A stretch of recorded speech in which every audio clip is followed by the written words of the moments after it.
প্রিয় দর্শক, আপনাদের সবাইকে স্বাগত জানাচ্ছি বাংলা ভিশনের নিয়মিত আয়োজন যে কথা বলতে চাই অনুষ্ঠানে। আপনাদের সঙ্গে আছি আমি জাহাঙ্গীর আকন্দ। আমার সঙ্গে আলোচনার জন্য আজ স্টুডিওতে উপস্থিত আছেন আবু নাসের মোহাম্মদ রহমতুল্লাহ, সদস্য জাতীয় নির্বাহী কমিটি বিএনপি, এবং ফরিদুল হক, যুগ্ম সদস্য সচিব জাতীয় নাগরিক পার্টি এনসিপি। আপনাদের দুজনকেই স্বাগত জানাচ্ছি। দর্শক, আজ আমরা আলোচনা করব সমসাময়িক নানা বিষয় নিয়ে। আলোচনাটা রহমতুল্লাহ ভাইকে দিয়ে শুরু করতে চাই। রহমতুল্লাহ ভাই, গত কয়েকদিন ধরে এনসিপি সিলেটে পদযাত্রা, তাদের যে কর্মসূচি সেটা চলছে, হবিগঞ্জ হয়ে তারা সিলেটে পৌঁছেছে। তো দেখলাম যে তাদের গাড়ি বহরে হামলা হয়েছে এবং এনসিপি সেজন্য বিএনপিকে দায়ী করেছে। বিএনপি যদিও সেটা অস্বীকার করেছে। তো রাজনীতি কি আবারও সংঘাতমুখী হচ্ছে কিনা? ধন্যবাদ আপনাকে, আপনার মাধ্যমে দর্শক শ্রোতা মণ্ডলী এবং আমার সহ-আলোচক বন্ধুকে শুভেচ্ছা। না, এটাকে সংঘাতমুখী রাজনীতি বলা যাবে না। রাজনীতিতে চলতে ফিরতে গিয়ে রাজনীতির একটা চলমান প্রক্রিয়া। এই প্রক্রিয়ার মধ্যে কোনো কোনো সময় কিছু কিছু বিষয়ে মতবিরোধ, মতদ্বৈততা দেখা যেতেই পারে। যেখানে সরকারি দল আছে, যেখানে বিরোধী দল আছে, সেইখানে মাঝে মাঝে এই ধরনের কিছু টুকটাক সমস্যা হতেই পারে। এটা স্বাভাবিক বিষয় এবং এটা আমার বাংলাদেশের রাজনীতির একটা কালচারও আমরা ধরে নিতে পারি। আর বিষয়টা হচ্ছে যে একটা স্বাভাবিক কর্মসূচি, জুলাই পদযাত্রার কর্মসূচি এনসিপি করছে। সেখানে এই কর্মসূচি তো আসলে সরকারের বিরুদ্ধে কোনো কর্মসূচি না। সেখানে এই ধরনের পরিস্থিতি তৈরি হলো কেন? এই তৈরি হওয়ার পিছনে কারণটা কি? কারণটা কিন্তু খুব সিম্পল কারণ। দু একজন নেতা তারা রাজনীতিতে তাদেরকে বড় করে উপস্থাপন করতে চান বা সবসময় আলোচনা থাকতে চান, এরকম আমাদের রাজনীতিতে ইদানিংকালে বা আরও আগের থেকেও এই ধরনের একটা প্রবণতা ছিল, যেটা রাজনীতির জন্য আসলে ভালো না। দেখেন, প্রোগ্রামটা হচ্ছে জুলাই পদযাত্রা। সেখানে বক্তব্য আসবে জুলাইয়ের হত্যাকাণ্ডের যারা খুনি, যারা ফ্যাসিস্ট, তাদের বিরুদ্ধে। দু একজন আলোচক, দু একজন বক্তা, এদের যা অ্যাটিচিউড, মানে অরাজনৈতিক সুলভ এবং অসভ্য যে সমস্ত উক্তি, যে সমস্ত কথাবার্তা এবং অপ্রাসঙ্গিক, কোনো প্রসঙ্গ নাই। হঠাৎ করে তারা এই বলবে যে এই যে এলাকা যাবে ওই এলাকার একজন জনপ্রিয় নেতা, তার বিরুদ্ধে বিনা কারণে, এবং সেটা রাজনৈতিক বক্তব্য হইতে পারে, তিনি যদি ওই এলাকায় জনমানুষের বিপক্ষে কোনো কাজ করেন, তিনি যদি সে এলাকায় জনগণের জন্য অপ্রয়োজনীয় কোনো কাজ করেন, সেরকম বিষয়ে সমালোচনা হইতেই পারে, এটা রাজনৈতিক সৌন্দর্য।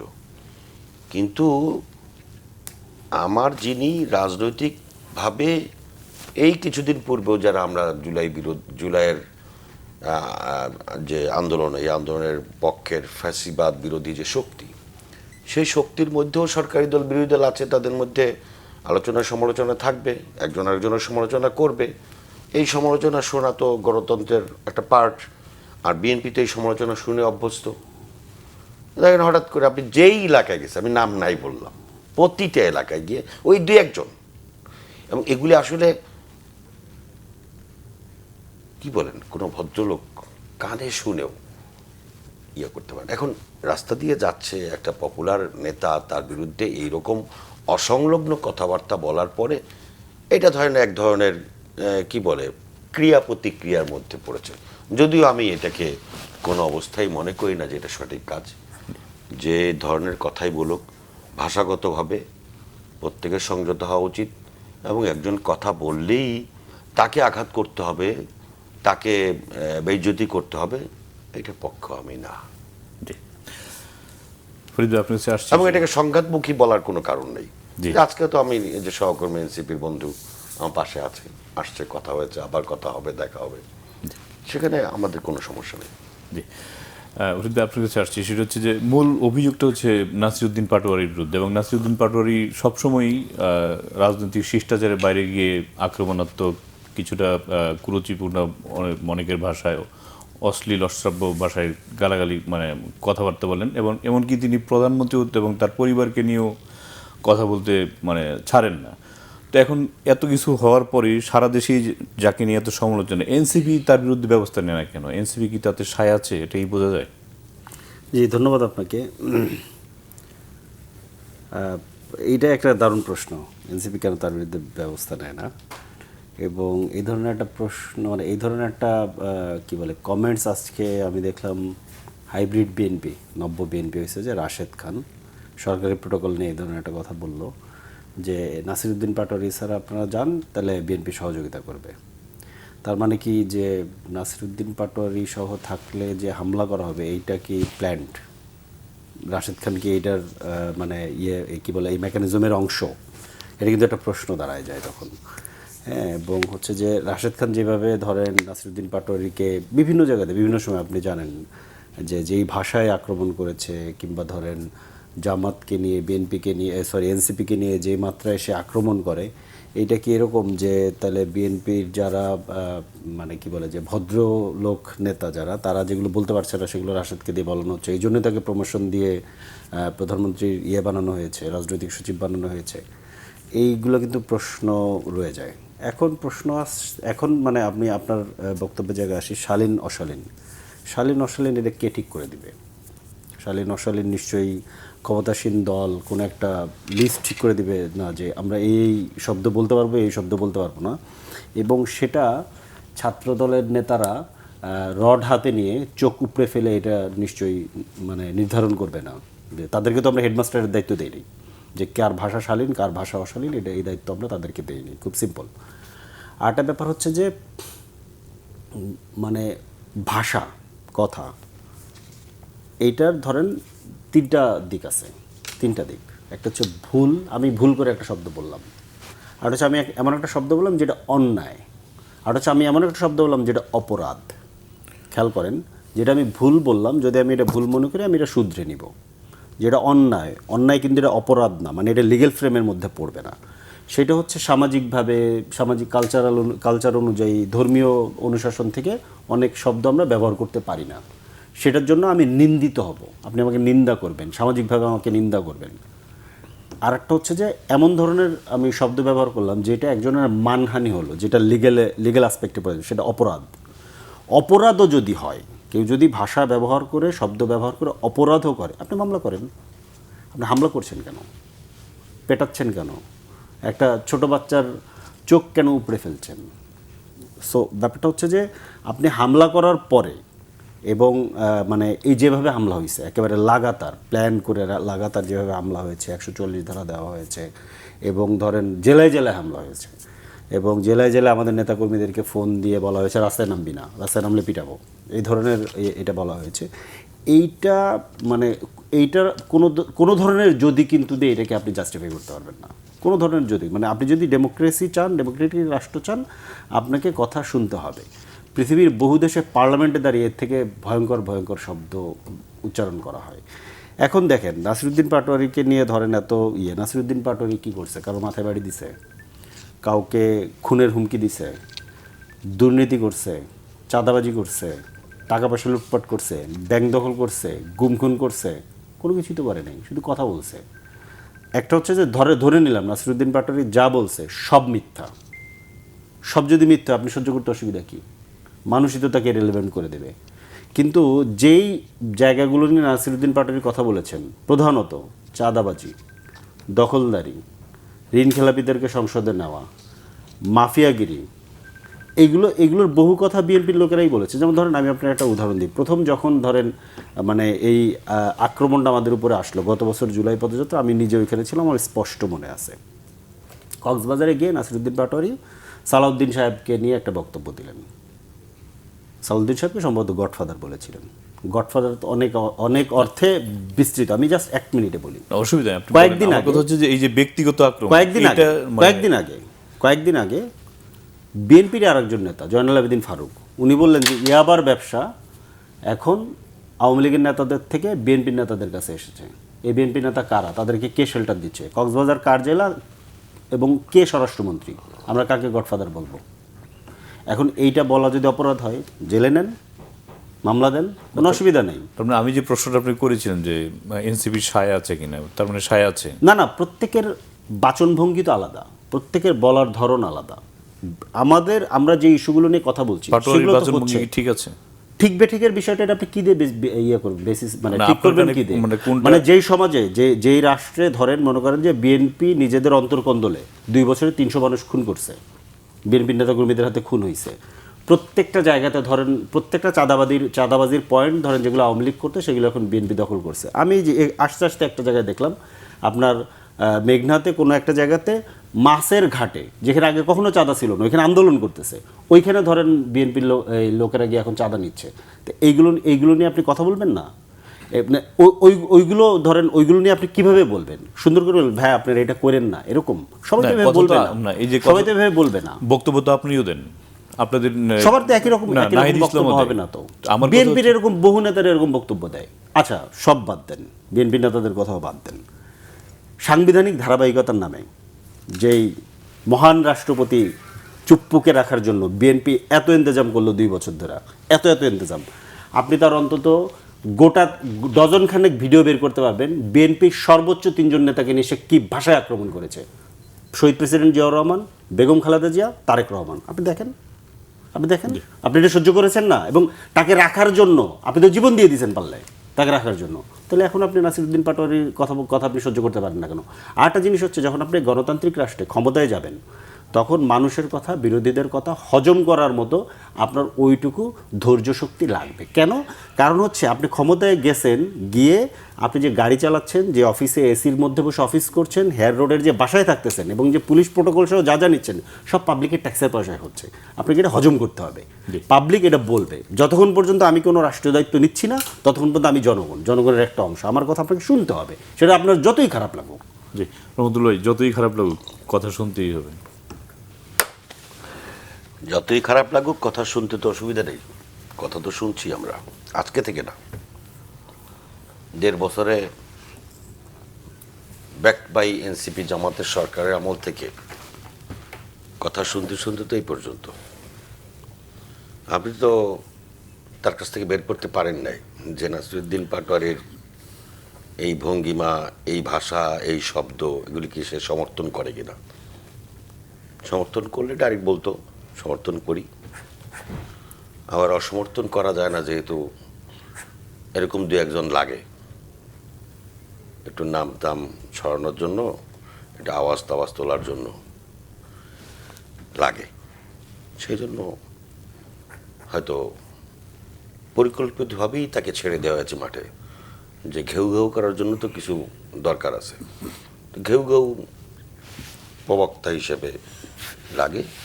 আমি এই ছেলেটার নামও আসলে মুখ দিয়ে বলতে আমার কাছে লজ্জাবোধ লাগে। আমি যদি রাজনৈতিক কর্মী, তো আমার কাছে সেফ লজ্জা লাগে। এবং এরা একটা রাজনৈতিক দলের বড় পদ মানে হোল্ড করে, সে দেশের রাষ্ট্রপতি হোক, আমার কিচ্ছু আসে যায় না, কিন্তু এরকম অসভ্য, এরকম বেয়াদব, আমার বয়স তো কম না রাজনৈতিক জীবনের, খুব কম দেখছি। তো তার নাম তো উনি অত্যন্ত ভক্তি শ্রদ্ধা সহকারী বললেন, পাটোয়ারি কি করছে? পাটোয়ারি কি কারো মাথায় বাড়ি মারছে? না, মাথায় বাড়ি মারে নাই। মাথায় বাড়ি মারে কারা? কিন্তু পুলিশে তো কামড়ায় ধরছে, পুলিশের উপরে ঝাপটায় ধরছে। ভাই, আমরা তো এ সমস্ত প্রতিবাদী মিছিল করছি, পুলিশের গায়ে হাত দেব কোনো কিছু না করেই তো পুলিশের বাড়ি খেয়ে সোজা হয়ে গেছি। সামনে 100 পুলিশ, পিছনে 100 পুলিশ, মাঝখানে 10-15 জন। তবুও তো নিরাপত্তার সাথে কর্মসূচি পালনের সহযোগিতা আপনি ফ্যাসিবাদ আমলে চিন্তা করতে পারেন?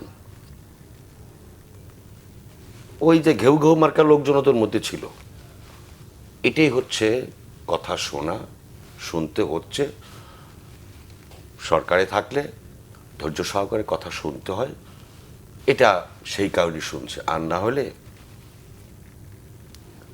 ধরেন একটা চরম বেয়াদব রাজনীতিতে সেও তো বলবে না মির্জা ফখরুলের নিয়ে এই সমস্ত কথাবার্তা বলতে পারে না, যে সমস্ত কথাবার্তা কয়েকদিন সে বলছে। মির্জা ফখরুলের মতো একটা নিরীহ ভদ্রলোক, সেই লোকটা সে ছাড়ে নাই, তারেক রহমান। আচ্ছা, ওইখানে হামলা করছে, আমি আবারও বলি, এই হামলার আমি নিন্দা জানাই, এই হামলার আমি প্রতিবাদ করি। এই হামলা করার কোনো অধিকার কোনো নাগরিকের নেই, কারো উপরে হামলা হওয়া উচিত না।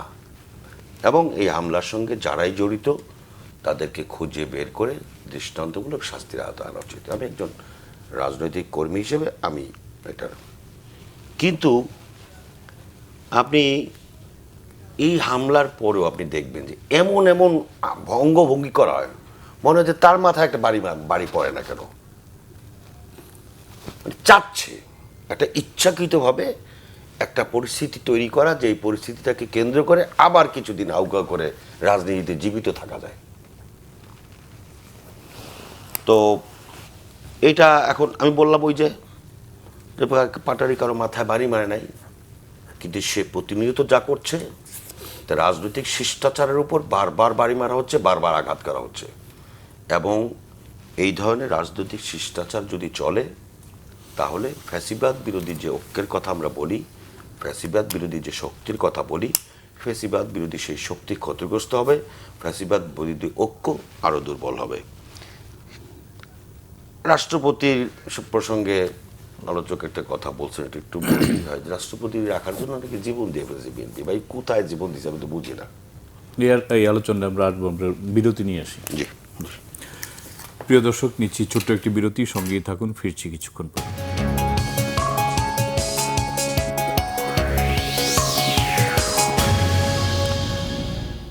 প্রিয় দর্শক, আবারও স্বাগত জানাচ্ছি যে কথা বলতে চাই অনুষ্ঠানে। ফিরছি, আলোচনা যাচ্ছি ফরিদ ভাই। ফরিদ ভাই, রাষ্ট্রপতি কিছুদিন আগে পদত্যাগ করেছেন এবং ভারপ্রাপ্ত রাষ্ট্রপতি দায়িত্ব পালন করছেন। তো বিরোধী দল কি রাষ্ট্রপতি নির্বাচন নিয়ে কি ভাবছে?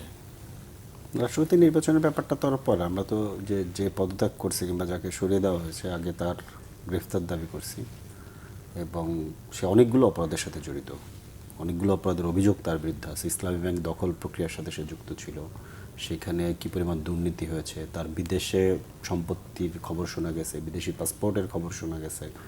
তারপর এগুলো বিএনপির পক্ষ থেকে অনেকগুলো দাবি এসেছিল।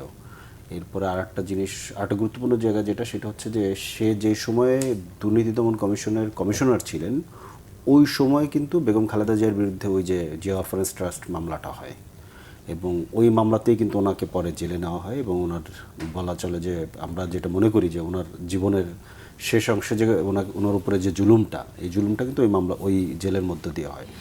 ওটার দায়ও তার উপরে আছে। এরকম অনেকগুলো দায় তার উপরে। এবং সে একদম প্রকাশ্যে ফ্যাসিস্টের দোসর, যেভাবে বিরোধী মত দমনের ক্ষেত্রে যেভাবে সে নিজে রাষ্ট্রপতির পদকে ব্যবহার করে বিভিন্ন রকম সম্মতি উৎপাদন করেছে, বক্তব্য দিয়েছে, এই প্রত্যেকটা জিনিসের দায় আসলে সে এড়াতে পারে না।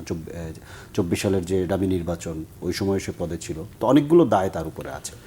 সো এইটা আসলে সরকারকে খুব সিরিয়াসলি এই জায়গাটাতে আমরা মনে করি যে সরকারের এই উদ্যোগটা নেওয়া দরকার, তাকে আইনের আওতায় আনা দরকার।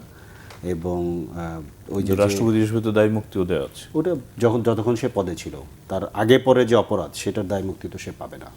মানে আগে পরে, এবং ইভেন পদে থাকা অবস্থায় সে যদি কোনো সাংবিধানিক ইয়ে তৈরি করে, মানে যেমন ধরেন 24 সালের যে নির্বাচন, সে পদে থাকা অবস্থায় হচ্ছে, সেখানে সে তো কোনো ভূমিকা নেন নাই, সে তো সাংবিধানিক দায়িত্ব, তো সেটার জবাব তো তাকে দিতে হবে। গণ অভ্যুত্থানের সময় সে কোনো কথা বলেনি, যেখানে রাষ্ট্রীয় বাহিনীগুলোকে ব্যবহার করে হাজার হাজার ছাত্র জনতার উপরে হত্যাযজ্ঞ চালানো হচ্ছে, তখন সে কথা বলেনি। এর দায় তাকে নিতে হবে। তো যতক্ষণ পর্যন্ত সে পদে ছিল ততক্ষণ পর্যন্ত তার দায় মুক্তি, কিন্তু পদ শেষ হয়ে গেলে আমরা দেখছি 7 দিনের মাথায় প্রেসিডেন্ট এরশাদ গ্রেফতার হয়েছে না। সো এইটা তাকে গ্রেফতার করা উচিত খুব দ্রুত। আর এরপরে রাষ্ট্রপতি হিসেবে কাকে নেওয়ার ব্যাপার, সেই জায়গাটাতে হচ্ছে যে এইটা বিবেচনা করতে হবে। তবে আমরা মানে আমি অন্তত এখন আর আশাবাদী না, এটাই কিন্তু বলে যেতে হবে যে আমার তো ধরেন আমি যেটা বুঝতে পারছি যে বিএনপি করে এই যোগ্যতা থাকলেই রাষ্ট্রপতি বানানো হবে, এইটা বোঝা গেছে এতদিনে। কিন্তু আসলে আমাদের যেটা দরকার সেটা হচ্ছে যে আমরা কিন্তু গণঅভ্যুত্থানের পরে আমরা কিন্তু পাওয়ার ইয়ের ক্ষেত্রে আমরা সংস্কার প্রস্তাবগুলো নিয়ে যে আলোচনা করছি, সেখানে কিন্তু রাষ্ট্রপতি এবং প্রধানমন্ত্রীর ক্ষমতার ভারসাম্য এবং রাষ্ট্রপতিকে একটা ফাংশনাল জায়গায় নেওয়া এবং সেই জায়গা থেকে রাষ্ট্রপতির নির্বাচনের পদ্ধতি ডিফারেন্ট হওয়া, হ্যাঁ, উচ্চকক্ষ নিম্নকক্ষ মিলিয়ে, সো অনেকগুলো আলাপগুলো কিন্তু আমাদের কাছে আছে। তো সেইখানে রাষ্ট্রপতির পাওয়ার মানে স্ট্রাকচারটা কি হবে, নাকি আগের মধ্যে একজন কাগজের রাষ্ট্রপতি থাকবে, সেই জায়গাগুলো এখন আমাদের জন্য গুরুত্বপূর্ণ আলোচ্য বিষয়। এবং অবশ্যই রাষ্ট্রপতি যে পদটা, যেটা এই পদে চুপ্পুর মতো এই ধরনের মানুষ এই পথে যাতে বিএনপি না হাঁটে, এটাই আমাদের চাওয়া। কারণ এখানে এখন পর্যন্ত যে স্ট্রাকচারে আছে, বিএনপির কাছে যেহেতু মেজরিটি আছে, ওনারা যাকে চাইবেন তাকেই সেই রাষ্ট্রপতি হবে। রহমতুল্লাহ, আপনার কাছে আসছে সেটা হচ্ছে যে কালকে বিএনপি স্থায়ী কমিটির বৈঠক এবং রাষ্ট্রপতি কে হবেন সেই তুমুল আলোচনার মধ্যে এই স্থায়ী কমিটির বৈঠকটি হতে যাচ্ছে। তো গণমাধ্যমগুলো বলছে যে কালকের বৈঠকে সিদ্ধান্ত আসতে পারে রাষ্ট্রপতি কে হচ্ছেন না। তো এ বিষয়ে আপনার মতামত জানতে চাই যে কাকে বেছে নেওয়া হতে পারে, বা পোর খাওয়া বর্ষিয়ান এরকম কাউকে নাকি দলের বাইরে থেকেও নেওয়া হতে পারে কি?